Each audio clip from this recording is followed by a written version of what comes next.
everyone, this is Rocky. Thank you so much for joining my channel. So today is one of my favorite days. It is Fable Friday, but today's Fable Friday is going to be a little bit different. It's going to be a Fable Friday slash get ready with me kind of a deal. So as you can see, I'm not dressed yet for the day, but I'm going to kind of walk through my getting dressed, as well as telling you a little story that you guys asked me to double click on. I made mention of the fact that this mannequin that was behind me in one of my vlogs came from one of our real estate investments that we're working on at the moment. And so I thought I'd do like a two-part series on real estate investment in general. One, talking about sort of how I got into the business and, you know, my journey through the business and, you know, where I am today. And then talk you through investments and, you know, how we're engaging in those today. So while we get dressed, we're going to learn a little something. That if this is not your jam, I figured if I mashed up fashion with you know, building wealth, that would be a little bit more interesting. But if this ain't your jam, you know, we'll try something different next time. But double clicking because you guys asked me to. So first and foremost, I'll start out by saying two things. One, I've been in the real estate business for many years. Like right out of college, I started as an investor with you know, kind of a couple of partners. And one of the cool things about starting that early is because if you know, you fail fast, fail hard, and just recover quickly, you have all the time in the world the rest of your life to recover if that happens. In my particular case, it was I want to say it was a blessing because I was doing it at the right time, at the height of the market, you know, when the market was pretty good. And the proceeds that I received from that, I was able to pay all of my student loans and then some. So kind of started out in life with a jump start rather than at a deficit with student loans, because I kind of took a risk and did something that was a bit bigger than myself. So let me start by, let me see, what are we going to wear today? It is 7 degrees. The high for today in Chicago is 7 degrees Fahrenheit.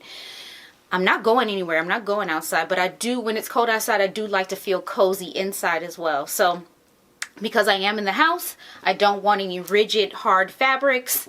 I don't want to feel constricted, so I'm leaning towards athleisure or, you know, a very loose dress with no commitments. You know what I mean? Belts, zippers, buttons, things like that.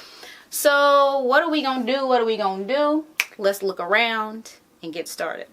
We found some things. I think I'm going to do some layering. Remember, said I'm not going anywhere. It's kind of chilly, so I'm doing a crop sweatshirt that says stay home on it. It's tie-dye. Not necessarily my favorite, but I do like the style of sweatshirt, the fact that it's cropped and loose. So I'm going to do that. And I was thinking I wanted to do like a loose kind of skirt or something high-waisted underneath, but very, you know, soft, similar to this, you know, sort of sweatshirt material. But I don't have like a skirt that's long and does that. So what I'm going to do is layer it over this midi dress that's, you know, super soft and loungy. It is somewhat bodycon. It does fit a bit. Probably fit a lot more now that I've been trapped in lockdown for a while and got a few pounds on me. But we'll see how this works. It's a little wrinkly. I don't care because I'm not going anywhere. But the idea here is to have this layered underneath and have, you know, cover the midsection since this is cropped. And I'm hoping that the neck here is wide enough so I can kind of slouch down one shoulder, similar to what I'm doing with my PJs. So let's get changed, and then I'm going to jump down into that story about real estate and how I got started. Again, I started as an investor, and then we're going to move into how I built my business. Okay, we're dressed. It came out pretty much how I thought it would. Let me angle down so you can see. So this is pretty much what I was expecting. It covers my midsection. I still have the crop sweatshirt effect that I wanted. And it's able to, you know, sort of slouch on the shoulder a little bit. So let's get into the story. So now, again, I just told you I invested in a few properties. Those stories are so wild. I would say before actually getting my real estate license, I invested in about 6 properties. Yeah, I invested in about 6 properties prior to getting my real estate license. They all range from different, well, they were all in similar price ranges, but different parts of the greater Chicagoland area. I invested on, those of you who are familiar with Chicago, I invested in property on 43rd and Princeton, one on 125th and Parnell, one in Harvey, I think it was, on, I want to say 156th and Vine. I invested in another property over near Julian High School. It was like, like 103rd, no, it's on 101st Street off of the I-57 Expressway right by Julian. I invested in a property on 125th and Stewart, which is on the far south side of the city. I'm sure I don't know which ones I named, but anyway, that being said, they were all over different types of properties. Some were multi-units, or multi-units. Some were single family, but all within the I want to say after repair value of about $100,000 to $120,000. So we were acquiring these projects as either flips, or fix and flips, or fix and sales, or however you want to call it, but they were rehab projects, or they were assets that we planned on holding and renting. So for the ones that were rehabs and sales, those were decent and made enough money so that, like I said, I could pay off my student loans and have enough money to reinvest in the business. But the ones that I decided to hold on to, which were 43rd and Princeton and 125th and Parnell, became the bane of my existence. They almost ruined me emotionally, because managing Section 8 renters, because these, like I said, I did not say this, but I purchased those properties at full value pretty much. They had a little bit of equity in there, which, didn't do much of anything. But the intent of those properties were to keep them rented out at max rent value, which was the only way to do those in those neighborhoods at that time, was to rent out to Section 8 renters. That comes with its own set of headaches. Section 8 has really stringent rules, and those types of I'm giving a stereotypical broad sweeping brush of a description of the type of tenant has Section 8, typically does not own anything and does not understand the importance of upkeep of property and responsibility of upkeeping property if they've never owned or do not currently own. So it reflects in the way that they take care of your property while they're renting it. So we had to deal with that, plus having to adhere to those standards, and constant attrition of renters, and then becoming coming into a declining market. It just got harder and harder. So those were the 2 properties that became sort of my bane of existence, and I ended up losing those 2 properties. Actually, I deeded them back to the bank.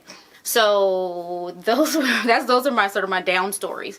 However, in all of that though, all of that experience, it helped me to see all sides of a real estate transaction. And both my husband and I were like, why are we not capitalizing on all the different facets that are available for making money in real estate?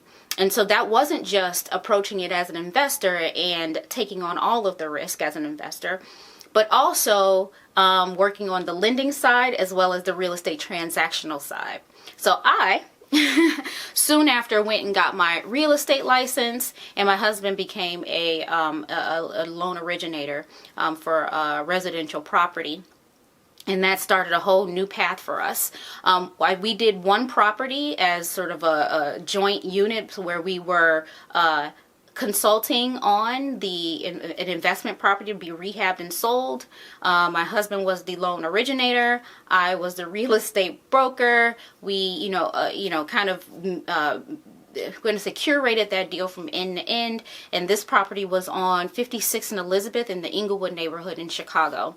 That one, went off well, by the grace of God and by the skin of our teeth, because we had some woes, some contractor woes, and some I want to say some real estate 101 mistakes that we ignored in the beginning, i.e., not getting a home inspection. We felt like we knew best. Like, we're gutting this thing anyway.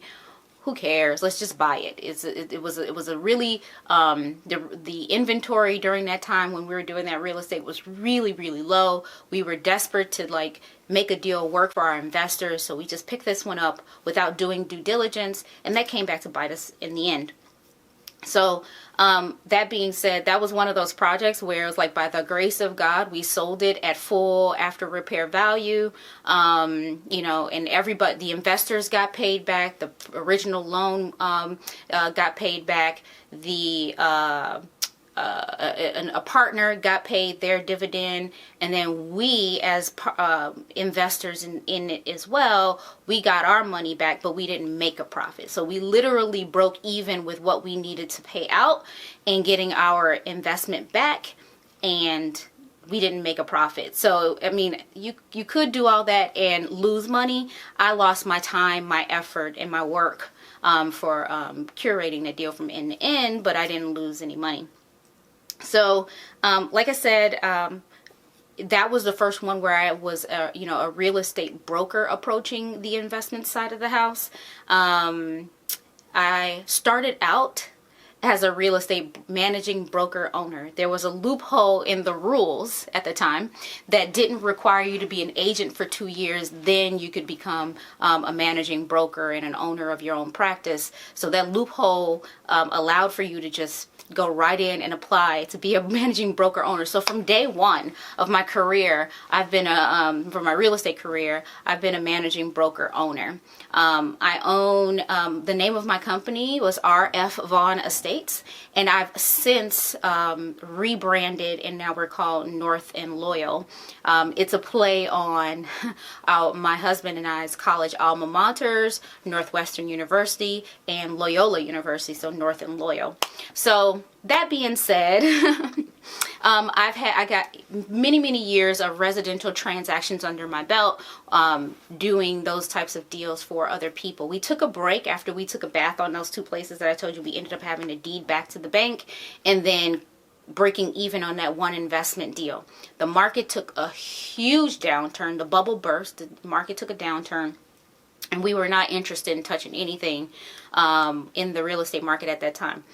Plus, you kind of, I would say the banks were very hesitant and reticent to lend. They had very stringent rules, so we were not liquid enough to be able to fund our own deals. Now, the inventory at that time was super high. The housing bubble. So many people lost their homes. There was just so much available.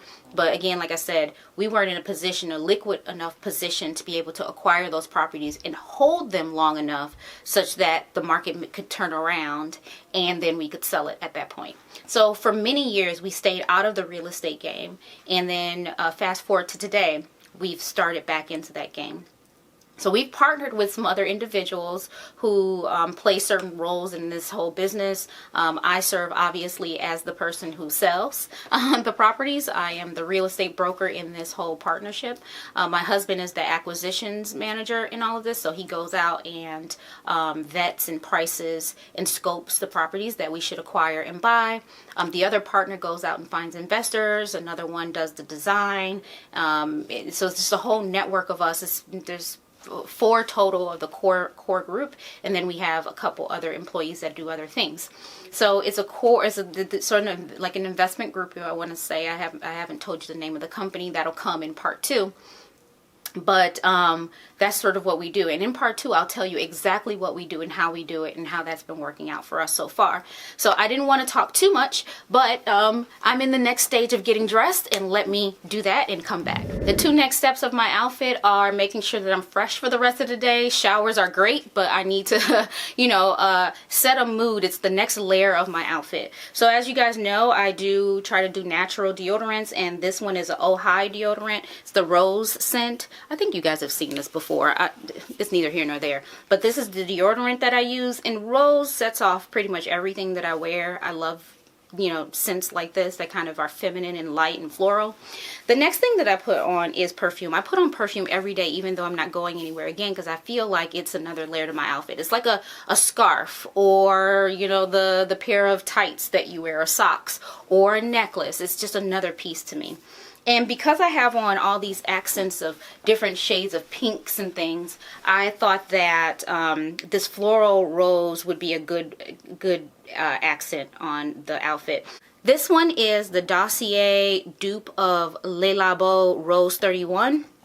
And the reason why I'm choosing this one is because I do have other rose perfumes, but they're a bit more expensive than this one. So since I'm not going anywhere, nothing special, I do put on my least expensive perfume, and because it's around the house, but it still gets me what I'm looking for in terms of smell and such. So that is what I'm doing. There are certain points that I put it on. I put it on the neck. Obviously, that's where most people put it. I put it on my wrists. I put it on all my pulse points. I put it here in the bend of my arm, and I put it in the bends of the back of my leg, and that's where I put my perfume every day. Just a little squirt in each of those spots, so I can get them coming and I can get them going, So that's kind of how I do my routine. Because I have a lot of busyness going on my shirt, I am not going to do a necklace. Normally, if this were a bit more plain and it needed a little bit more jazzing up or spicing up, I would do a necklace. But no necklace today, because this is enough. Don't you think this is enough? And the earrings always stay in, so I think that gives me enough little bit of bling. And I always have my simple little ring on, so that gives me enough bling for just sitting around the house. And my next step here is I'm going to take a picture for my outfit of the day for all of my social media. At the end of the week, this is the end of the week for me, even though Sunday is technically the first day of the week, it's the end of the week for me and my cycle for outfits. I do an outfit of the week compilation for two things. One for, there's a Facebook group that I am in of, women who love fashion. And then I created a community at my job on our Slack. It's a Slack channel, Fashion Addicts. I post my outfits of the week there as well. So it chronicles my Monday through Sunday outfits every week. So this is going to be the last one for my outfits of the week, and I'll post those to both of my both of the places where I share my outfits of the week. So that's what I'm doing. And again, so for the next video we do, this will make more sense. You guys will understand why I have this, and oops, and where it came from, and sort of how maybe if you're interested in, investments and building wealth and, real estate specifically, how, business operations or, consulting on how to get your business going, that's something that I will gladly help with. I will gladly do videos here, and I will gladly, if you're interested in my services, talk to you about that offline. You can always hit me up on my Instagram. Again, it's Rocky_is_me. Rocky_is_me is always where you can find me on Instagram. Yeah, subscribe, hit the subscribe button if you want to hear more. You want to hear the other half of the story on the how, the what, the how, and how it turned out. Come back to the next video about this, probably on another Fable Friday. Hit the notification bell so you can know when I post new videos. Share with your friends, anybody you think that would be interested in this type of content. Leave me any questions you have down below, or again, you can ask me questions on Instagram, Rocky_is_me. Totally fine with that. Thank you so much for watching. Bye.